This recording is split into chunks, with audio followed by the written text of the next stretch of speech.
Walang mga pader, basa ang sahig at sira pa rin ang conveyor sa Tacloban Airport 4 na buwan matapos ang bagyong Yolanda. Pero imbis na ipaayos, mas maganda raw kung magtatayo na lang ng bagong paliparan sa ibang lugar ayon sa gobernador ng Leyte. Nauuso ngayon ang mga ganito, ang mga surge. No? What if it hits again the Tacloban Airport?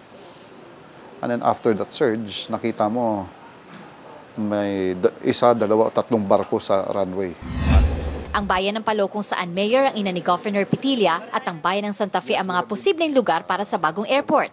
Pero kontra dito ang mayor ng Tacloban. Alam mo, wag na tayong managinip ng mga ililipat. Eh kung sariling tao, hindi na nga natin malipat from the danger zone, airport pa.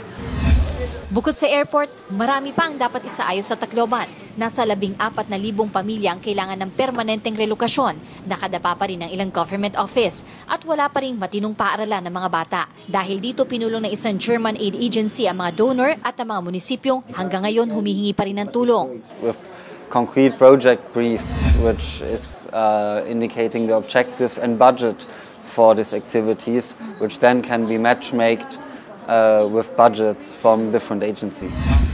Sa loob ng 3 araw, 167 million pesos na proyekto ang natanggap ng mga taga-Leyte.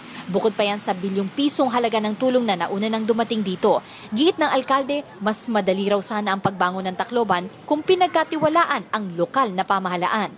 Ang medyo nakakahiya nito is that you have international organizations and they're being entrusted millions and millions of dollars and their head office is even at the other side of the world.